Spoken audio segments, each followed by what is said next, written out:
Oi, oi, oi, eu sou o Thiago França e esse é o Sabe Som.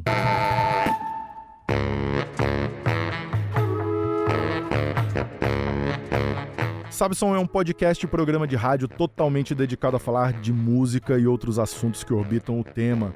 Sempre às 10h30 da manhã no Brasil de Fato FM no 98.9, também no seu aplicativo de streaming preferido e também no site e no canal de YouTube do Brasil de Fato. Episódio número 87 hoje, com a cantora, compositora, minha amiga queridíssima Verônica Ferriani. A gente que já trabalhou muito junto, muitas horas de roda de samba por aí. E foi um papo que teve de tudo, desde as coisas mais técnicas, coisas de estudiosos, nerds da música brasileira, teve causo, teve piada interna, teve Verônica falando sobre feminismo, a gente falando sobre maternidade, sobre paternidade, confere aí que teve de um tudo.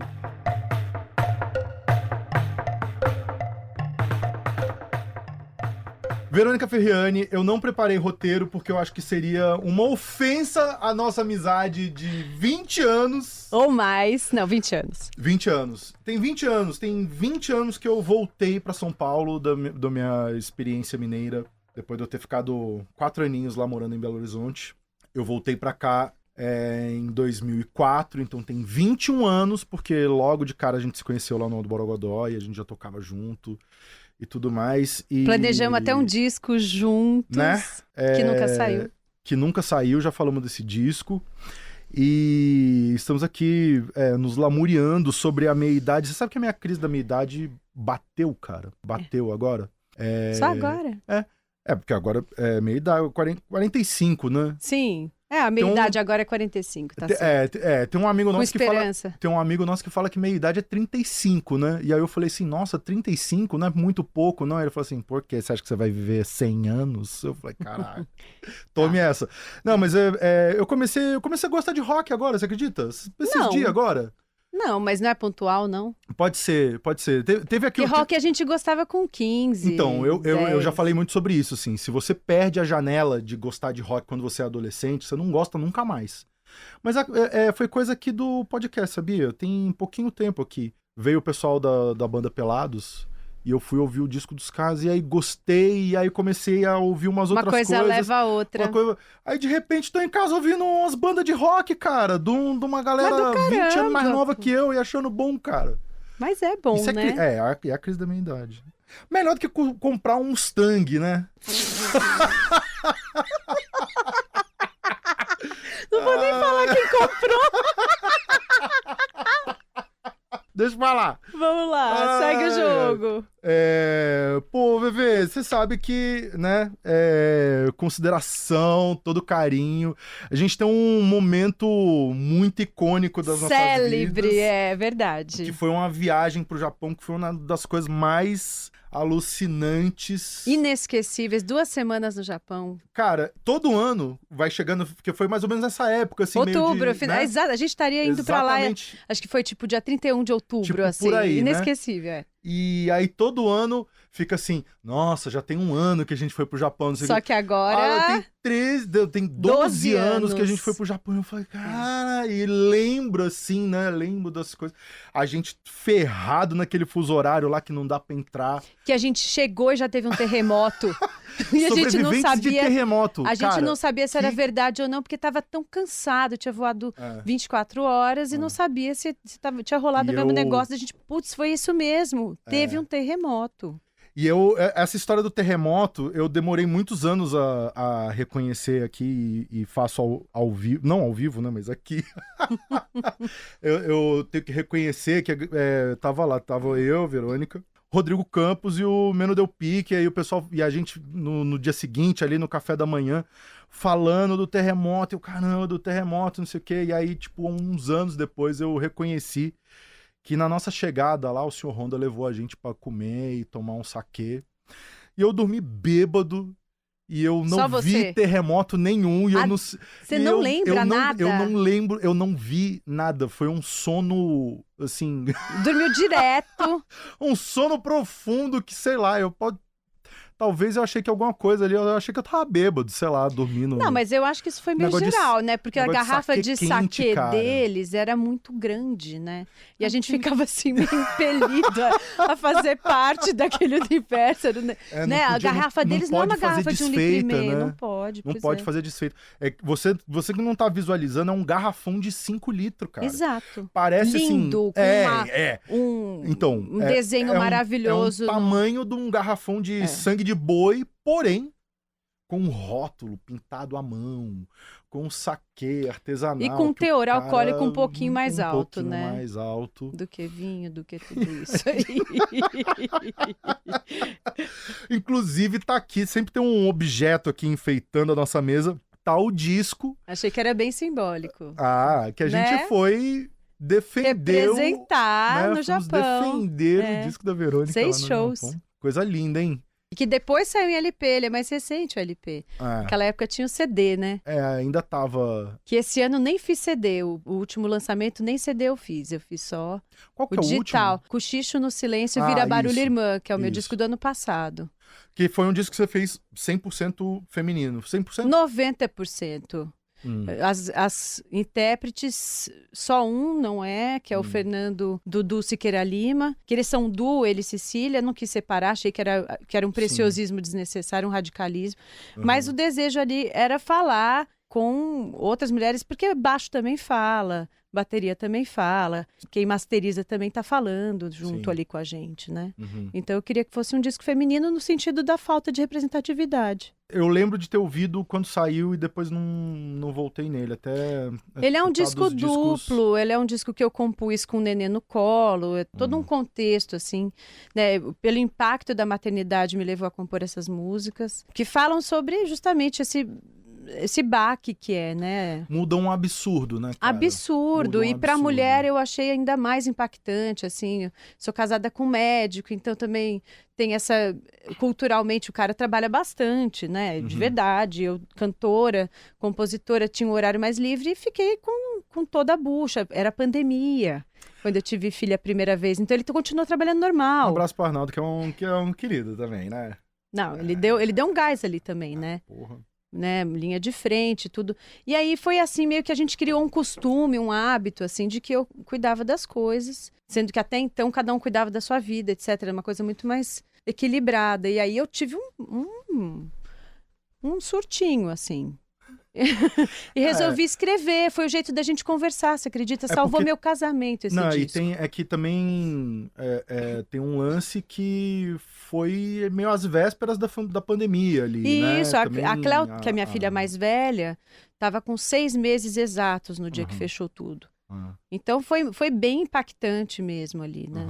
Começo é meio, realmente a mãe fica ali muito, tudo, mas depois, a hora que dava para dividir, complicou, entendeu? Não dividiu.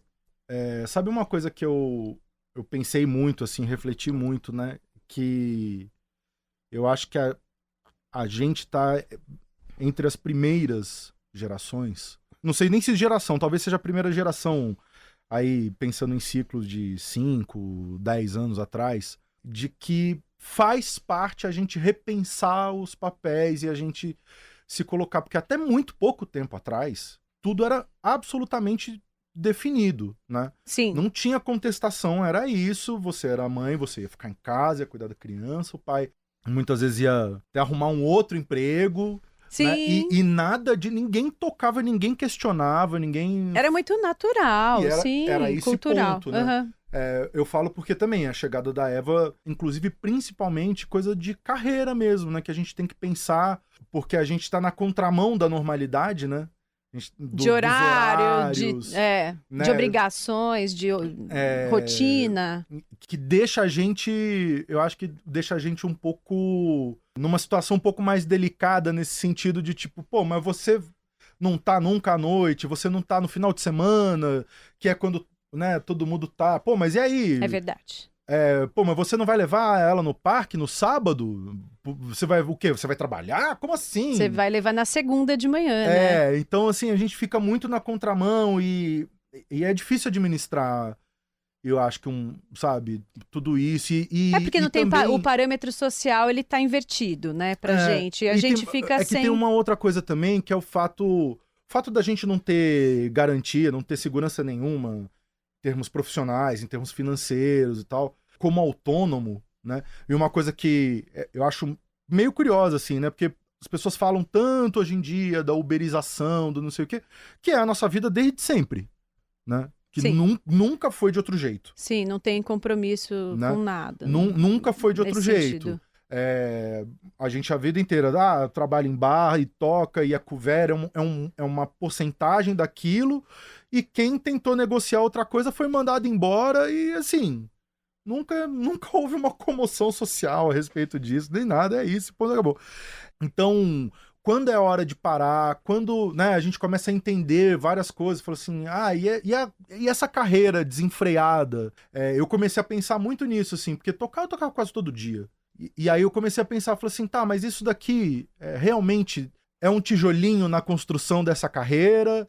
Ou eu não tô pensando, eu não tô sendo tão estratégico, eu preciso melhorar? Sobre isso, eu vou te lembrar uma frase que você me falou uma vez, você já deve ter falado para outras pessoas, mas para mim nunca saiu da cabeça. Você falou assim, faça feijoada e vão te chamar para outras feijoadas. Exato. Né? Foi um negócio que me deu um baque, assim, na época, porque a gente fazia muito do borogodó, ou seja, samba, ou seja, feijoada, ou seja, tudo, né? Ia cantar para o pessoal beber, para o pessoal dançar, né? Cantar então, junto, que tudo bem também. Mas o problema disso é porque havia um papo, havia uma coisa assim de tipo, uma mágica, entendeu? Igual gente que acha que vai tropeçar um dia e vai ser bilionário, sabe? Que você vai encontrar um bilhete de loteria e assim, todo mundo fazia feijoada achando que algum dia ia chegar o ricaço. Produtor! Aí ia chegar um produtor, ia te ver, ia chegar um ricaço. Minha mãe falava, você precisa de um produtor. Que ninguém sabe quem é essa figura. Quem seria? O que faz? Pontualmente existe, mas nem vi. Mas que não era assim, né? Ou era muito papo assim de tipo, aqui é legal, vem um pessoal ricaço, um dia vai aparecer alguém que vai te contratar pra uma festa que aí vai ter um cachê bom. E a gente ficava ali, ó, ralando e assim... Não, esse convite é um clássico, né? Ó, vem aqui apresentar seu trabalho. Qual o cachê? Não, você vai poder apresentar pro seu trabalho pra um monte de gente legal. Cara, você sabe que eu falei disso? Gente legal. Sabe que eu falei disso hoje? Que era um clássico, né? Que hoje em dia a gente nem dá bola mais. Lembra daquele site antigo, Facebook, tinha uma página que chamava Vagas Arrombadas? Teve um post meu, que até deu uma viralizada na época, que era um ricaço herdeiro, babaca, me chamando pra tocar no casamento dele em Porto Seguro, pelo cachê de... vai ter muita gente aqui, você vai mostrar o seu trabalho, pra eu pagar pra tocar no casamento dele. Você tá zoando, mas Você até acredita? A passagem... Não, eu falei assim, não, vocês vêm e tal. Eu falei, mas como é que é? Não tem cachê, não tem passagem? Eu falei assim, come à vontade. Come à vontade, vai ter um monte de gente, vai ter um monte de influencer aqui, e alguém... Que ano isso? Cara... Faz tempo? Não. Por que não dá? Não, é 2017. Tá. Ai, que triste. É que a pandemia... Tudo antes, ampliou, né? Mudou tudo todo antes o da pandemia, parâmetro. parece que é o Velho Testamento, assim, né? Parece que é assim, parece que foi Abraão que me mandou esse e-mail. Não, foi um idiota. Não tem 10 anos. Você tem isso no e-mail. Você tem isso documentado. Se eu procurar aqui, eu acho aqui. Se eu jogar um Porto Seguro aqui no meu Gmail... Gente, capaz entendeu? Então é uma loucura, né? É uma loucura essa vida de... Mas continua assim, né? Eu acho que vale pra essa garotada prestar atenção também, né? Mas eu acho que a gente tem um pouco mais de consciência de classe. E a gente tá com um pouco mais de voz, né? Você bota ali no seu Instagram, que seja, entendeu? A gente continua desarticulado. Você já tem gente... Sim. A gente continua desarticulado. São bolhas também, isso daí mais do que antes, talvez até. A gente já tem um pouco mais de consciência, essas coisas são mais faladas, né? Essa ideia já chega mais e tal. E assim, fazer feijoada pra comer feijoada, tá tudo certo. Agora, essa ilusão de que você vai tocar em um lugar e que... Perfeito. É um dia, uma coisa que vai acontecer e você vai explodir e alguém que tá ali, sabe? Essa coisa... que só existe em filme, cara. Essa coisa do caça-talento e não sei o que e tal, que depois a gente vai descobrindo que as pessoas que estouram e tal, precisa ter talento. O talento, ele é inegociável. Mas aí você vai ver que, assim, ai, tem um pai que colocou uma grana, e aí é casado com um fulaninho, que é filho de não sei quem, que é o outro, que é primo, e não sei o quê. E aí você vê que o Brasil continua Brasil sendo é QI demais. a mesma oligarquia, a mesma capitania hereditária de sempre, e o dinheiro não circula no país. Concentrado. O dinheiro não circula. O dinheiro fica na mão de famílias e amigos. Então não tem esse negócio assim, são as exceções que alimentam a ilusão, né? Mas é isso, a gente vive dessas pequenas exceções, de um cara assim, de um talento gigantesco igual é o João Gomes, e todo mundo achar que é possível pra todo mundo e ele dizer isso, junto, né? explodir e todo mundo ter milhões de seguidores e ouvintes e não sei o quê. E eu acho que justamente assim, faz um pouco o papel... Ele, por exemplo, né, eu vi ele dando exatamente essa declaração que ele voltou lá para a cidade dele, de onde ele é nascido, né, para fazer o show e aquela comoção geral e tal. E ele muito emocionado, porque a professora dele estava lá e tal. E ele falou, olha, gente, isso daqui é para vocês verem que é possível, que há esperança. Então, eu também acho que se alimenta essa esperança, porque também é o que a gente tem, né? Essa ilusão de que as coisas... de que a hierarquia é maleável no Brasil e social, né? Sempre essa esperança, mas é pontual. Ele tá no papel dele de dizer isso, e aí... Tô falando disso até porque... agora, né? Tava esse clima de Copa do Mundo por causa do Tiny Desk Brasil, né? Sim. Estreou com ele, e aí depois, segundo episódio, tava lá eu com essa minha cara simpática, tocando saxofone. Foi demais. E assim, é muito louco a gente ver, assim, a gente tava no Tiny Desk, e aí o papo da gente interno no nosso grupo, eu, Kiki e Jussara, à medida que o episódio tava no ar, e a repercussão foi rolando e tal, e foi gigantesco e tal, a gente mesmo pensando assim, olha aí a gente achando que a gente já foi aonde dava pra ir, que todo mundo que tinha que conhecer já conhece, quem gosta já gosta, e era isso. Porque vocês tiveram um momento muito forte mesmo, entendi o que você tá contextualizando. E aí, de repente, você falando assim, e isso porque, assim, o nosso episódio teve 10% da repercussão do João Gomes, e pra gente já foi um negócio assim... Estrondoso. Sim. E a gente falando assim, realmente, existe um marzão. A gente tá cada um aqui com a sua boinha de braço, boiando aqui pra não afogar. Mas existe esse marzão, né? Mas é isso, não acontece sem estrutura, é isso, o Tiny Desk acontece com uma puta infraestrutura. Tinha muita gente trabalhando lá no dia. Tá. De câmera, de iluminação, de fotografia, de técnica, uma equipe jornalística trabalhando na divulgação. A gente recebeu o clipping lá com as matérias todas que saíram.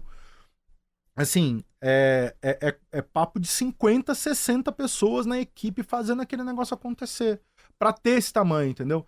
Então, é óbvio também, assim, a gente não que eu fique pessimista e tal, mas assim, sem ilusão nenhuma de que o talento também, ele é suficiente pra vamos estourar e vamos, né? Ontem rolou esse papo bastante, né, que o Caetano, vamos dizer, falou, vamos tornar essa tiazinha famosa que pegou o microfone e cantou Força Estranha lindamente mesmo. Até depois passou por mim, depois, como todo mundo começou a falar, eu falei, deixa eu ver o que é isso. E realmente lindo, cantando, mas assim... E ele, que é o Caetano Veloso, esclarecidíssimo e contextualizadíssimo, mencionando, vamos deixar essa senhora famosa, né? E aí o Suricá estava comentando isso, que não é por aí, né? Não, é uma ilusão, né? Boa de se ter, mas difícil depois de cumprir, né? Não, e ainda mais agora, né? Que eu acho que existe a gente tá numa encruzilhada que, ao mesmo tempo que tudo tá disponível, cada vez mais. Eu tava dando uma pesquisada esses dias, porque eu lembrava, eu tinha esse número na cabeça, mas não tinha certeza. Em algum momento eu falei assim, cara, não é possível, eu acho que não é isso. E aí eu fui dar uma olhada pra ver se era, e é mesmo. O Spotify recebe uma média de 100 mil músicas por dia. Você tá zoando? Não. Eu não sabia. 100 mil músicas por dia. Então, nunca assim, se fez tanta música. E quantos por cento que são músicas feitas por inteligência artificial? 20%? É bastante. tem. A porcentagem alta também, eu não vou. Também, eu vi outro dia essa porcentagem também, mas não me lembro. Que aí tem uma maluquice deles mesmos, né? Que o Spotify é dono de bandas de inteligência artificial que geram conteúdo, e aí você ouve essas bandas e a renda não sai da mão do Spotify. Sim. Né? Então sim. é sobre isso. Mas a questão é que eu tava pensando assim, tá tudo aí, óbvio, tem um lado que existe uma facilidade de você produzir coisas hoje em dia que nunca se ouve. Eu tô gravando meu 3º disco em casa. Olha só. Eu também fiz bastante coisa desse último disco em casa. Todas as vozes, editei tudo, gravei muita coisa em casa. Só as coisas maiores, tudo e aí, que eu fui pra estúdio. Tem tanta coisa que cada vez mais a gente vai precisar de figuras como Caetano Veloso para validar um grãozinho de areia no meio desse infinito. E o problema que eu acho que você ia começar a dizer... Como você acha alguma coisa, como que você gosta, como que alguma coisa vai ter aderência, vai ter tração, e como que aquela música no meio de tantos milhões de outras músicas é a música que você vai escolher. Como e por quê? Entende? Então, é porque muito louco, alguém né? vai validar, é o padrinho, a madrinha, que daí cada te vez mais indicam. Que é o QI de novo. De novo. Voltamos a ele. Ah, meu Deus do céu, mas assim... eu acho que o problema é isso mesmo. Você começou a dizer isso e eu acho que é bem por aí, né? Tá tudo muito... A quantidade é enorme, mas tá muito pulverizado, né? Todo mundo tem voz, Sim. mas quem que tem escuta? Exato. Né? Quem tá sendo ouvido, de fato, né? Exato. Muito nesse sentido que eu fiz o meu canal também do Instagram, deu uma guinada, assim, no final do ano passado para esse, que deu uma mudada. Ah, que bom que você já falou disso, porque aí a gente já fala disso. Da onde surgiu... Surgiu da vontade de falar de música. Acho que eu comecei a perder a vergonha de saber música. Olha que maluco. Porque eu acho que eu tinha uma certa... eu achava que o mercado não aceitava legal isso, sabe? Que não era um lugar para ficar dizendo do quanto eu estudei, do quanto eu pesquiso, do quanto... Eu me entrego a isso tudo também, essa estrutura musical. Porque a gente sabe, né, que a gente vem desse lugar que... O talento se sobrepõe ao esforço, né? A nossa cultura, ela fala muito sobre isso ainda. Tá mudando, mas o talento sempre se sobrepondo ao esforço, à dedicação. Então, eu tinha um pouco essa... E eu percebi que isso era uma bobagem. E que eu podia compartilhar, Sim. que eu podia chegar em mais pessoas e emitir mais opiniões também, assim, Sim. trocar mais, sabe? Foi riquíssimo, tem sido. Sim. Eu quero, porque assim, eu não lembro exatamente, não tô lembrando de tudo, mas eu quero que você me explique qual é a questão com a prosódia. A prosódia é maravilhosa. Porque eu como cantora... Bom, primeiro vamos começa explicar sempre daí. O que é prosódia, para quem não faz ideia, o que é prosódia. A prosódia é quando a sílaba tônica de uma palavra coincide com a sílaba, com o ponto forte da música. Geralmente a gente busca isso para a coisa ficar mais fluida, né? Para você cantar de um jeito mais fluido. E existem algumas músicas muito famosas que eu dei exemplo nesse vídeo, que acho que foi o primeiro vídeo que andou. Assim, né? Que eu mostrava que a gente continua cantando músicas fora de prosódia e questionando até essa necessidade de ser tão hermético e tão preciso e tão perfeita a prosódia para se tornar popular, inclusive. Sim. Né? Então eu fui meio por esse caminho, assim. Foi a primeira observação que eu compartilhei, que é uma observação de cantora. É coisa de nerd, né? Mas não é, porque não é. Não, vou te dizer porque não é. Não, vou te dizer porque não é. É porque a gente, quando tá cantando, você quer se fazer entender. Eu acho que um dos meus objetivos como intérprete é me fazer entender a letra. Eu pessoalmente, sou muito ligada na letra, mais às vezes do que na música. E eu percebo que eu sou uma cantora que as pessoas vêm pra mim e falam assim, puxa, quando você cantou, eu entendi a letra. Eu percebi melhor o que você... Eu nunca tinha percebido que essa música falava sobre tal tema, sobre tal viés, entendeu? E isso é porque eu sempre tive uma atenção. Eu sou filha de professora de português, para começar. Então tem esse fato que tem esse olhar, né? Mas assim, eu comecei a perceber que são pequenos detalhes de leitura de texto, de você realmente assim dar a sua leitura, que vai ser diferente do outro. E como intérprete é muito importante isso. Porque por que você vai regravar uma música? Sim, né? Sim. Você tem que acrescentar alguma coisa. Sim. E isso também faz parte disso, a interpretação, a leitura que você vai dar. Resumindo. Daquele coisa de nerd. texto. Não coisa é. De gente que gosta de estudar.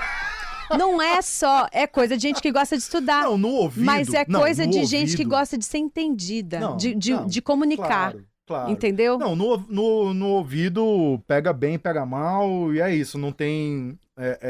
a gente não pensa Não, mas tanto... justamente se você for lá no meu vídeo, você vai ver que justamente eu questiono e falo, cara, cantar isso aqui de outro jeito não funciona. A música está acima, mesmo eu amando a letra, a música está acima aqui nessa situação. Nessa outra tem opções. Era um pouco essa brincadeira, porque eu gosto muito de falar de ritmo. E o ritmo, é que o ritmo vai resolver, vamos dizer, ele vai solucionar, ele vai te dar opções para resolver, de certa forma, essa comunicação da palavra. Porque muitas palavras são compreendidas erroneamente, é isso, né? Isso acontece. Cita algum dos exemplos do vídeo aqui. Não, a mais famosa, que eu acho que mais chamou a atenção, foi a Sorrir, eu pretendo levar a vida. Que ele canta, eu pretendo levar, e aí eu pretendo levar. Só que aí não tem como você mudar, entendeu? Você pode mudar de um jeito que você interprete, mas cantando com a galera na roda de samba não tem como. Não tem como. Você vai cantar daquele jeito. Eu também canto. Agora, Cio da Terra, cara. O mais bonito do negócio é justamente o hermético ali do... devo olhar, recolher cada bago do trigo. Pô, esse é o mais bonito do negócio. E você sabe, tem uma história do Chico Buarque com o Tom no Piano na Mangueira, que eu acho ótima essa história sobre prosódia. Que ele falou assim, o Tom encanou que nunca quer ser, já mandei subir o piano pra mangueira, assim que ele fala, já mandei subir. E o Chico falando, não, mandei, que é aquela coisa segunda-feira, assim, o piano tá meio... Já mandei. O piano tá assim, meio desequilibrado, subindo o piano lá pro Morro da Mangueira. Aí, na hora de gravar, o que o Tom falou, mandei subir o piano pra mangueira. E ele cantou do jeito que ele acreditava, entendeu? Tem uma sílaba a menos ali pra poder Exato. caber no... Aí ele mudou a letra do Chico pra fazer do jeito que ele acreditava. Porque na letra do Tom não tem erro de prosódia. Tem uns compositores que você repara assim que não tem. Mesmo o Chico é muito raro.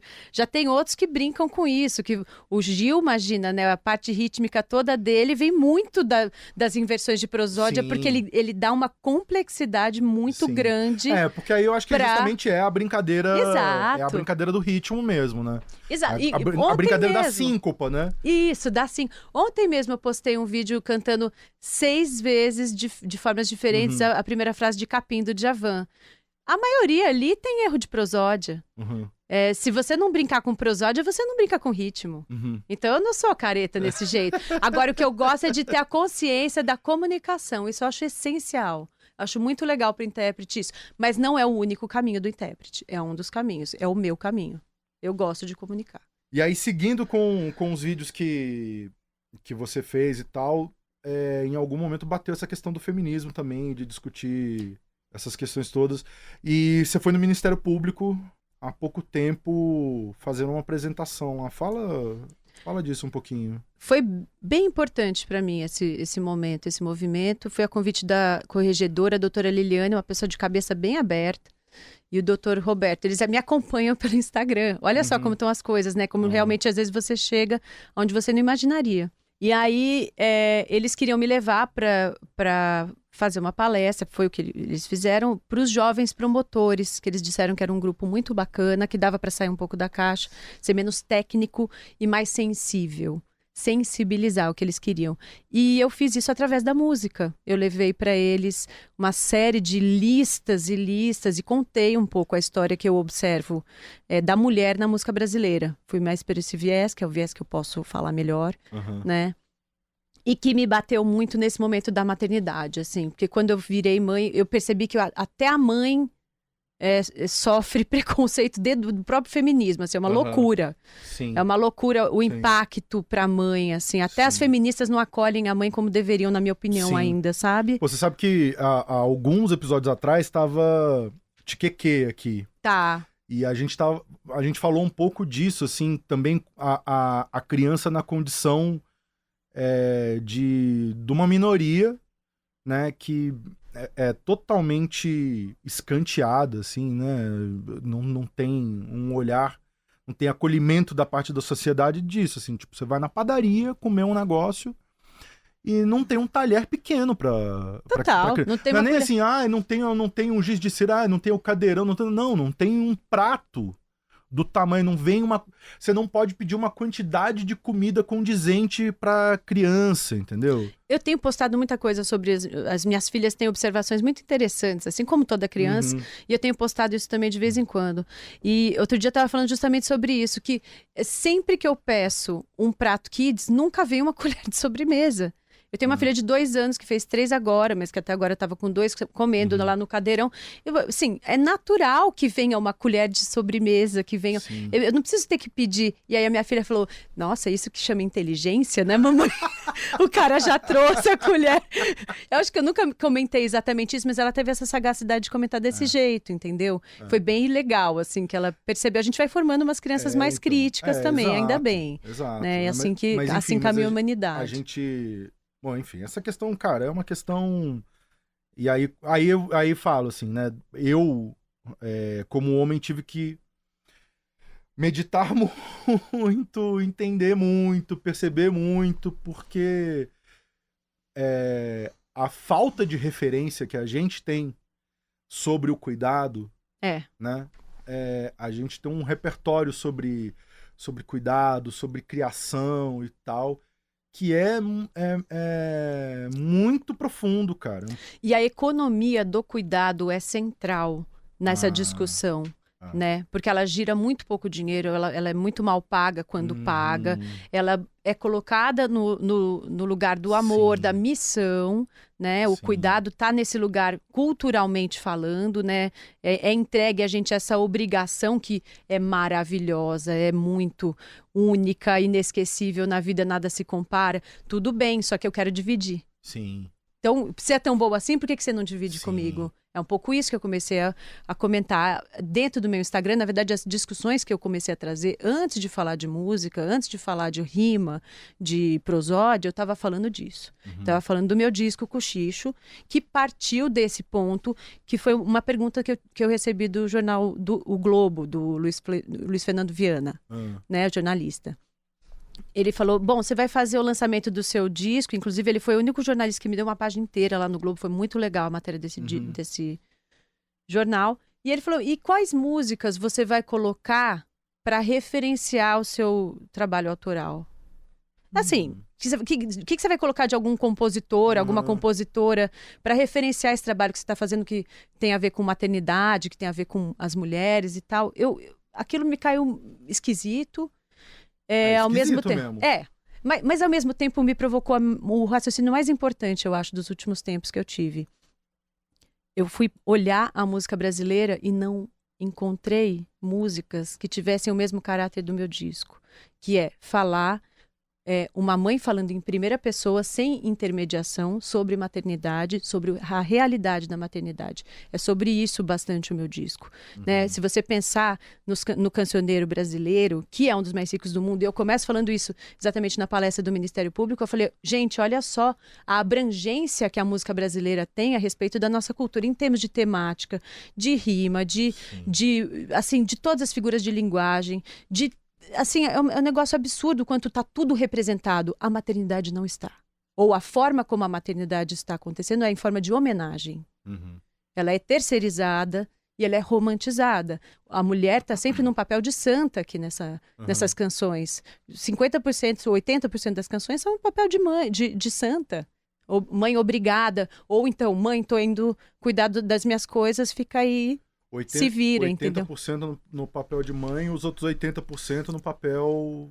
Não, é assim, são os filhos, ou é o filho falando, né, mãe, obrigada, ou é o filho dizendo, mãe, obrigada, mas estou indo, ou mãe, obrigada, mas fui, mas voltei. É isso, não tem a mãe dizendo. Aí eu fui achar, pontualmente, achei, lógico que é uma música icônica, que ainda que seja intermediada, né, o Chico César fez maravilhosamente para falar de Mama África, né, eu acho que a grande canção, assim, que a gente tem para falar sobre maternidade real, né, mas são muito pontuais as canções. Eu lembrei dessa e lembrei da música do Nelson Cavaquinho, né? Que eu acho que é o que passa mais perto também, né? Sim. Né? Que o nome de mulher é tão sagrado, mulher é um nome para ser preservado. A cobra não morde uma mulher gestante porque respeita o seu estado interessante. É tudo muito sagrado, entendeu? Mas assim, cadê Da onde saiu a cobra? Eu não faço ideia. Eu sei bem. Pra mim tá bem claro qual que é o ponto aí. Pô. Ai, Nelson Cavaquinho todo errado, cara. Maravilhoso. Pô. Mas eu sei contextualizar, que é uma outra coisa também. Lógico. A gente tem que... Eu não acredito que a gente tem que, inclusive, deixar de cantar. Eu tô fazendo um show em homenagem a Nara Leão. E a Nara, a despeito de ser uma mulher, assim, muito à frente do tempo, que era muito a cara da modernidade, lá, que era o que a Bossa Nova queria passar, aquela imagem, Juscelino Kubitschek, sabe, construindo Brasília, e Bossa Nova.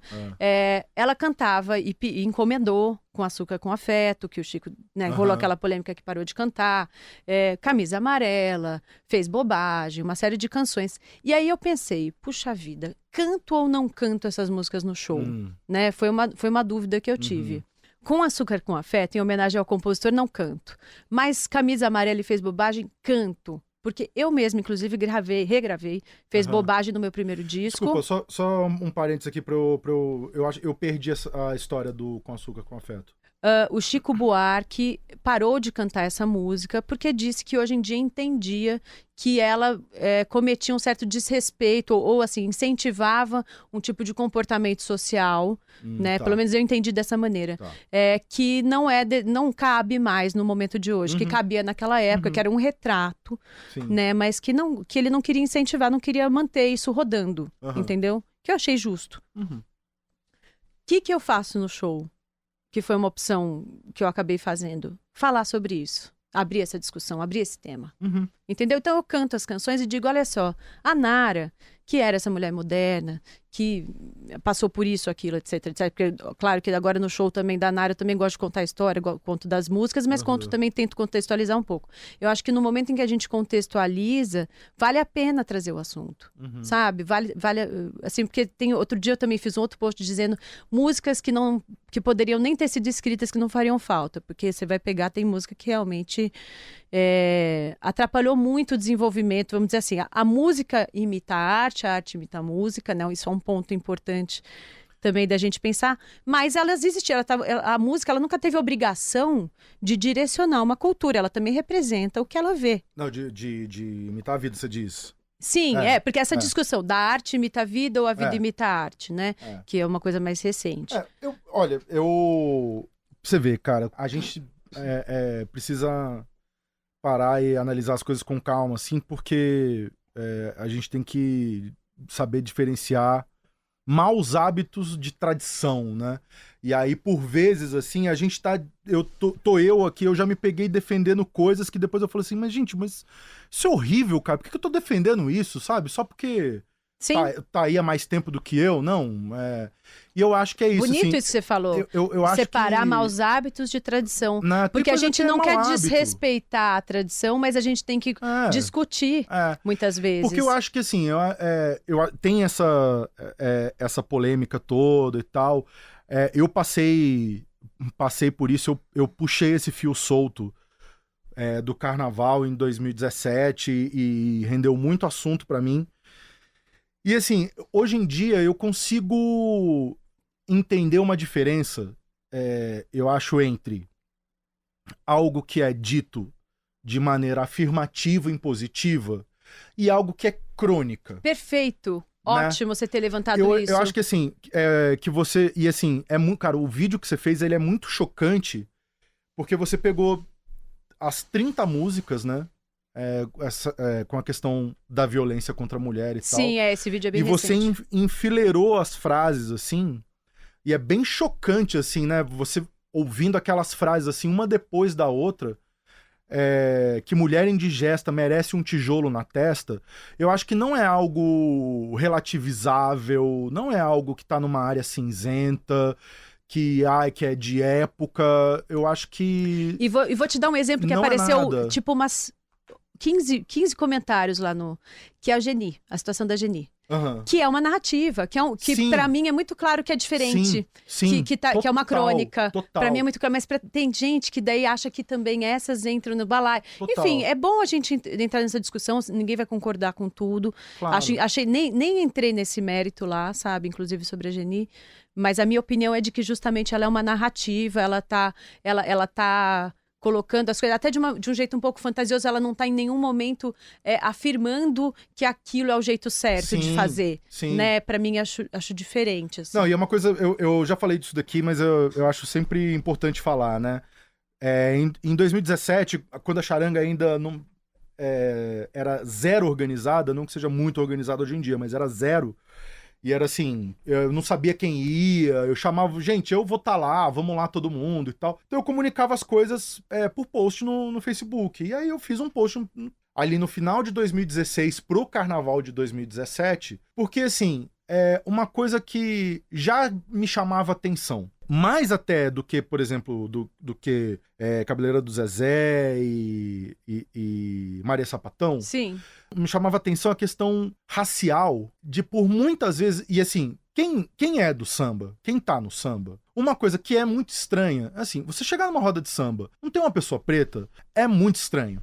E é muito estranho não ter uma mulher no tantã, né, também, vamos combinar. A gente começa a se ligar numas coisas assim. E aí, em situações que a gente tocava, que ainda toca hoje em dia, e aí, assim, você tá executando um repertório, traz questões raciais, que fala do cabelo da mulata, sem ter uma pessoa preta em volta, é um negócio muito esquisito.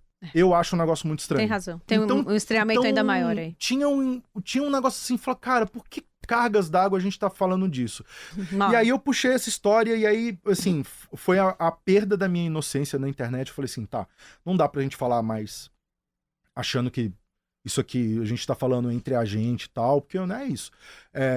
Entendi. Eu fiz um post, fui pra cozinha fazer ali meu macarrão, não sei o quê, e aí quando eu voltei, meia hora depois estavam me ligando da Bandeirantes, a Fátima Bernardes chamando pra ir no programa dela no dia seguinte e tal.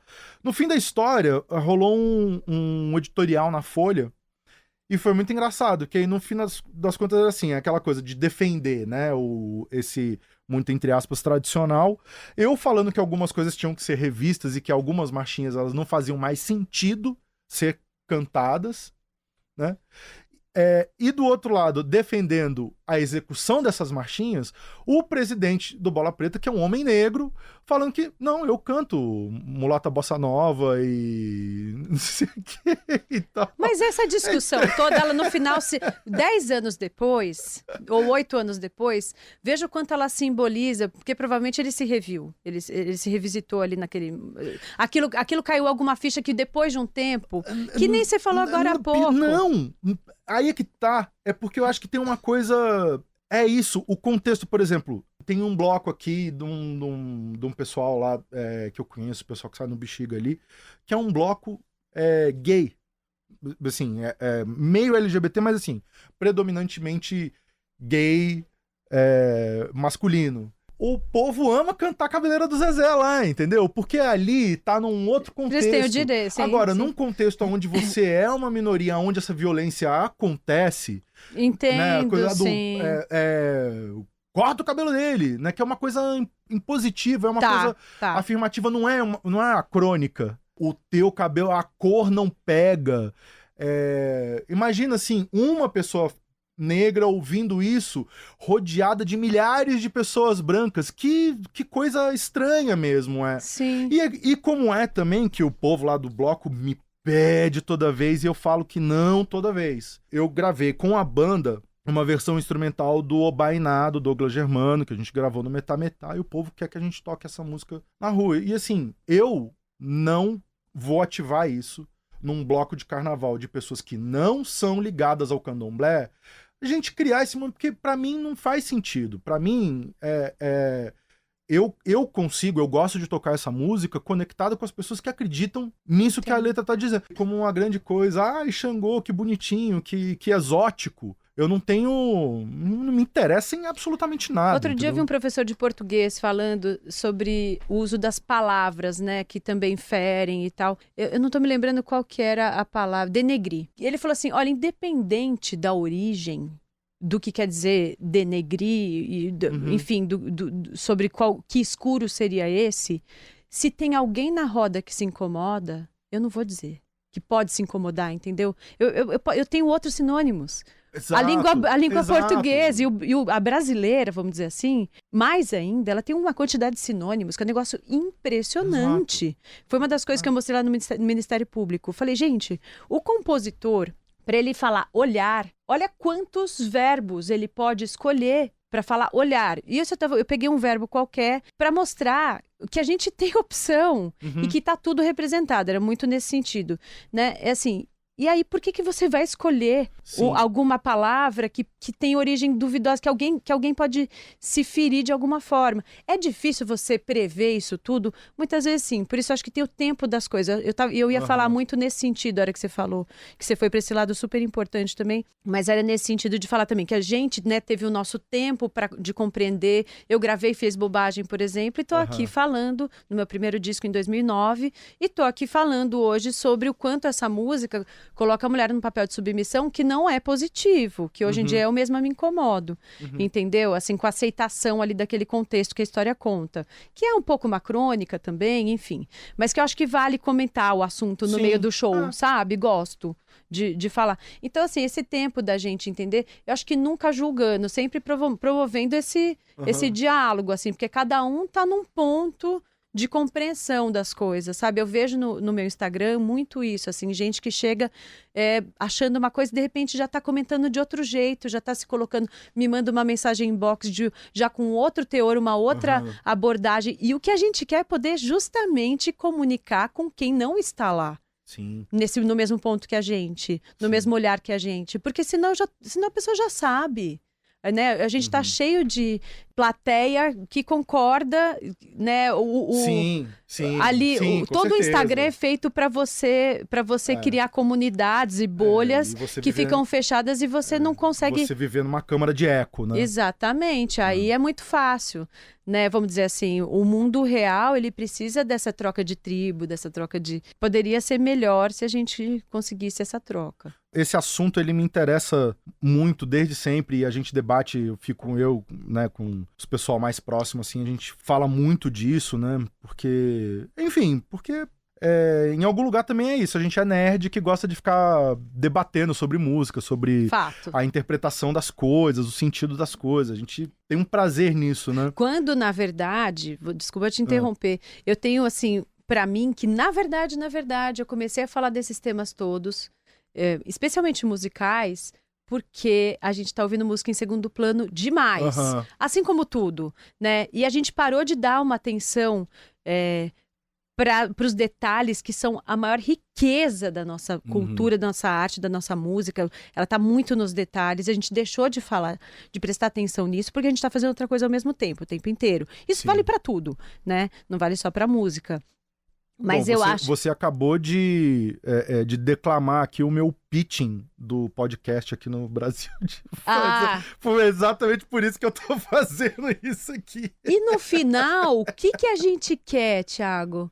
Emocionar.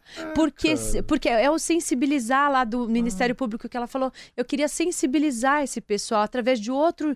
Porque eles ficam pegando uns processos horrorosos, assim, de coisas horrendas que a gente nem imagina que acontecem, sabe?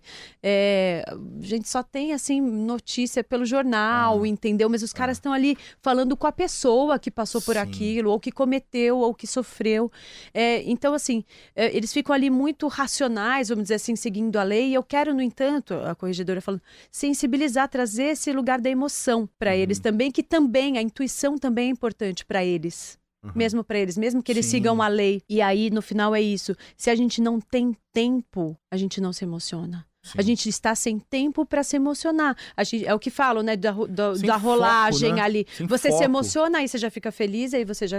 É tudo muito leve, muito rápido. Ai, coitado. Uau, né? Aquela sensação. E, no entanto, quando você para ouvir uma música, é um dos recursos, é uma das formas de você remeter às suas memórias. Por isso que eu voltei também na Nara Leão, que para mim tem muito a ver com a minha família, como eu conheci música. A Nara Leão me mostrou sambas, foi a primeira a me mostrar. Se ela não tivesse gravado sambas, cara, eu não ia ter ouvido samba de raiz que eu fui cantar depois. Não chegava lá em Ribeirão, Zequete, Nelson Cavaquinho, não chegava.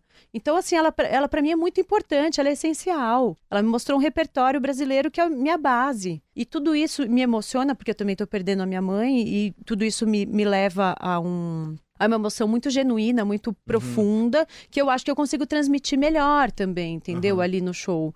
Então é isso tudo, assim, eu acho que a gente está num momento de tentar emocionar as pessoas e puxar atenção para os detalhes, puxar atenção para a minúcia, que é o ourives, que é o entalhe da coisa também, porque, assim, o cinza já está em todo lugar, a minha cozinha é cinza. Na minha casa, eu botei um armário cinza. Porque eu falei, não, eu vou prestar atenção nos detalhes. Eu falei, por que eu fiz um armário cinza? Fui na onda da galera, entendeu? A hora que você vai na onda, você tá com carro prata, ou preto ou branco. Então, assim, a música brasileira não vende isso. Mas aí, ó, pegando um gancho, voltando lá no comecinho da história toda, porque o que me interessa muito, e eu converso muito sobre essas coisas todas e tal, é óbvio que a gente passou... Acho que agora deu uma acalmada, baixou a poeira um pouco essa coisa, né? Virou uma época, virou uma moda, negócio de querer cancelar os outros e tal. Sim.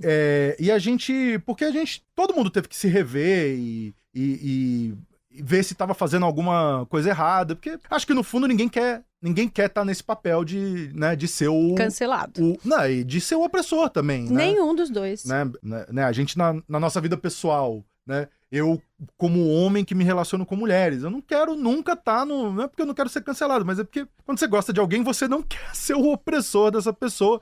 E a gente entendeu que é possível gostar e não respeitar ao mesmo tempo, né? Porque em algum momento também isso flerta um pouco, eu acho, com uma certa... Um lugar meio da arte um pouco, às vezes quase descartável. Também um pouco de um fetiche, assim, que é uma coisa que... E isso me espanta um pouco, assim, sabe? De ver muita gente levando isso num certo rigor que não se leva com mais nada em nenhum campo da vida. Tá. Por exemplo, eu vejo, sei lá, conversando com amigas e tal, e as pessoas vindo me relatar, e nossa, mas essa letra aqui tem um verso e não sei o que e tal. E aí, corta essa música, cancela esse disco, cancela esse artista e tal. Só que com quem que ela tá saindo, só né? que com quem... Muitas vezes. Aonde ela tá empregada, com quem ela convive, quem são as pessoas da própria família. Você vai lá e cancela uma pessoa, mas quem é o seu amigo, colega de trabalho que te gera renda, que te gera exposição e não sei o quê, e faz coisas muito piores e você vai defender. Então, óbvio, eu não defendo, até porque, assim, tem coisas que eu acho que estão numa área cinzenta, tem coisas que são indefensáveis. Por exemplo, o tijolo na testa, ele é um crime. Então ele não tem algo assim interpretado diferente do tijolo na testa, sabe? Então eu acho que não é algo que deva estar sendo reproduzido... E que caiba a discussão hoje em dia, né? eu acho que assim, também tem, né, quando mistura um pouco aquela coisa assim, e aí, vamos queimar os livros? Eu acho que não, eu acho que as coisas têm que existir, têm que estar aí. Perfeito. Pra gente saber que existe, pra consultar, pra pesquisar, pra ouvir e falar... Rapaz, era isso mesmo? Era assim mesmo. Caralho, que doideira, que doideira. E daqui pra frente a gente faz outras coisas e a gente vai mudando, mas assim, eu vejo... Dá uma tristezinha, assim, vendo a arte ser descartada com uma facilidade, que assim, né, quando começa aquele papo assim, é possível separar o autor da obra? Pô, todo mundo usa o Instagram ou usa o Facebook e sabe que o autor é um babaca. E ninguém nunca, jamais questionou sair dos aplicativos. Vai deixar de usar o streaming porque é um bando de babaca. Não, os donos do streaming, a gente sabe donos do que eles eram, de fábrica de arma. Né? Tipo... Eu não vou ficar citando o nome dos negócios aqui, mas a gente sabe... Tudo que a gente sabe que os donos são, assim, babacas notórios de extrema direita e tal, não tem um movimento tão forte. O Carrefour, que já morreu gente assassinada no estacionamento. Se for do lado da sua casa, é muito prático, você não vai deixar de ir, entendeu? Mas a arte você joga na lata do lixo com a maior facilidade, porque importante você tá falando são 100 mil músicas por dia, todo dia no Spotify, você encontra outra música. Então, esse lugar de ser descartável, nesse sentido, puta, isso me pega. Sim. Isso me pega um pouquinho, sabe? Eu acho que equilibra. Eu acho que te equilibra, se eu for olhar de fora, Sim. assim. Porque no final você tem seus critérios, eles existem faz tempo. O povo sabe, o povo fala, né? E por outro lado, você tem essa sensibilidade de entender o que é a passagem do tempo, o que é você conseguir enxergar também o homem como ele é, a evolução, não estamos mais lá. Então, só lembrar as pessoas que não estamos mais lá, né? Sim. Então, é mais lembrar do que cancelar, né? Sim. Eu acho que é muito isso, sempre numa postura do diálogo. Exato, eu acho que é bem isso mesmo, né? E aí, por exemplo, voltando ao exemplo do Bloco de Carnaval, exatamente por ser uma organização que é muito política, pelo contexto todo do Carnaval e tal, eu acho que é muito mais interessante a gente falar da gente do que o olhar pra fora. Então, assim, tem músicas lindas, tem músicas maravilhosas, mas que é isso, eu acho que não retrata esse ou aquele coletivo e que não fazem sentido estar nesse ou em outro lugar. Não, acho que não tem nada proibido. Cada um tem que ter seus critérios. E é isso. E aí também você viver com... Se hoje você quer cantar o Tijolo na Testa, você vai cantar. E aí você lide com as consequências disso também. Isso não vai rolar. É isso aí, né? Todo episódio aqui gera uma playlist e tal. Tem algumas coisas que a gente tá falando aqui que não estarão nessa playlist. Já avisamos. Cara, nossa, é muita coisa, muito assunto, assim. Só porque a gente tá chegando no final. Dá só, assim, um último panorama, assim, do que tá rolando agora, por onde as pessoas te encontram, o que você tá fazendo.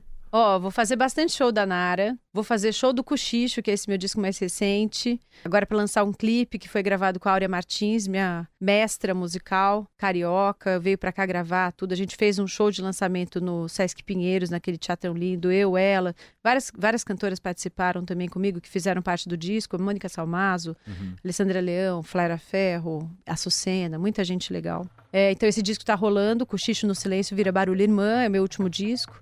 E tô sempre lá no Instagram, os 2 dias por semana eu me proponho a fazer, mas que isso não dá. Mas sempre tem algum assunto lá que vai da música, à língua portuguesa, ao feminismo, à narrativa da mulher na música, isso é uma coisa que me interessa bastante. Gente, pra quem não conhece a Verônica, dá pra falar sem medo, assim, que é uma cantora de verdade, pessoa que sabe cantar, que tem a voz como instrumento real, oficial, sem ser jeito de falar, porque é mesmo.